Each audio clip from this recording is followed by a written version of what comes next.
Xullas ukalar, yoshligida mehnat qilib qo'yinglar. O'rta yoshga yetganda huzur halovat, qaraganda yetganda rohatga chiqishlik uchun. Agar ukalar hozir rohat degan narsadan foydalanib qo'ysalar, mehnat mashaqqat qaraganinglarga qoladi. O'shuning uchun eskilarning duosi bor. Omi sodda odamlarni yoshligimdan bergan mehnatni qaraganimda bergin. Bugun hozirdan boshlab.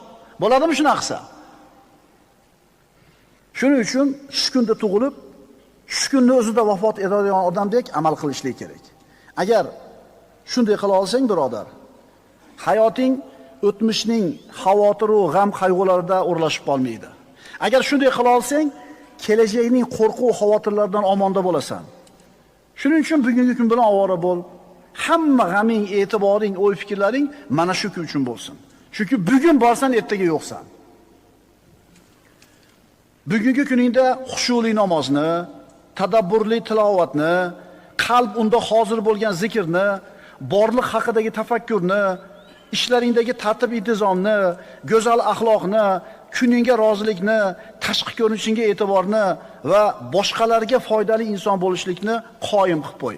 Ertaga dema, bugun qil. Bugun, ayni bugun shu narsalar bilan ovora bo'l, chunki ertangi kun senga kelmay qolishligi mumkin. Ertaga qoldirma. Sen yashab turgan kuning bugungi kun. Uni soatlarga bo'lgin. Ana shu soatlarini yillarga aylantirgin, daqiqalarni oylarga aylantirgin, soniyalarni kunlarga aylantirgin. Shunda barakat topasan. Shunda kuning qanchalar uzunligini, vaqting qancha ko'pligini qadriga yetasan.